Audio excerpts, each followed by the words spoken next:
So I'm going to start by talking about a class where I really enjoyed participating in, and then I'm going to talk about one that I didn't enjoy as much, and some things I do in my own classroom. My favorite class to this day is my seventh grade social studies class. In this class, my teacher he was a really nice guy. He was very funny. He took the time to get to know all of us and kind of knew how to treat and how to talk to each person as an individual, which I think was really helpful. I really liked being in his class. It was honestly mostly just him lecturing, which is usually not what people like in a class. But the way he did it, he would tell social studies events almost like a story. It was very animated, which is one of the things that is suggested in our 120 strategies book to animate your words. I think that it really helped just his persona when he was teaching to make the class interesting. I think that really what made me feel most comfortable participating in that class was that it was never forced. Because it was largely a lecturing class, I didn't have to participate that much unless I wanted to. He also had taken the time in the very beginning of the year to teach all of us really good note taking strategies. So, as he was lecturing, we would all take notes. He gave us a couple different ways so we would do what would work for us. And I think that that really helped me to feel comfortable participating because I was able to look back into my notes and have clear ideas of what I wanted to say. So, I felt most comfortable participating in his class. Um, I think that some of the classes that I don't feel particularly comfortable participating in are honestly a lot of classes in education.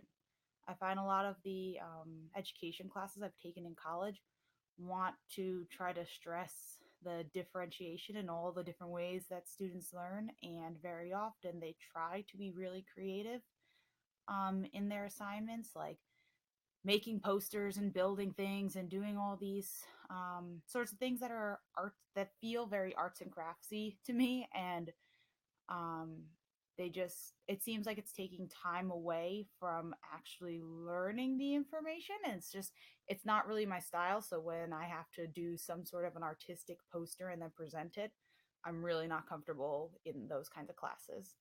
I'd much rather write a paper, just answer a question, prepare a presentation in a more traditional sense. The creative types of projects really make me uncomfortable, and I don't feel like I can present those as well. I was thinking about these two instances and trying to compare them to some of the guiding principles we've seen for teaching ELLs. I think that the class I felt comfortable in participating in did a really good job following the guiding principle of actively teaching students learning strategies. I had really clear expectations in that class. It was a lot of information. It was told to us in the beginning of the year, this is going to be hard, you're going to have to study, this is the way you can do it. And when I was given those strategies, I excelled in the class, I knew what to do, and it was a really enjoyable experience for me. Whereas I found it different in I'm thinking specifically of a differentiation class that I took in college for my elementary degree. Um, I didn't feel like the expectations were very clear. It was too open ended, and it didn't really give any strategies for learning. It was just like, here, present the information, and at least me personally, I need something a little more specific than that.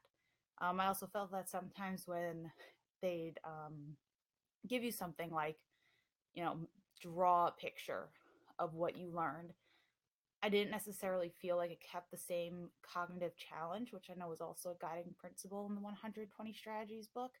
It felt like it was almost, I don't know, it didn't feel like it was as difficult as it might have been if I had to go actually do research and write a paper. Um, but those are also just my personal opinions. I recognize that a lot of people probably don't feel the same way. So in my own classroom, I try to incorporate a lot of choices in it, like a lot of choices and a lot of options.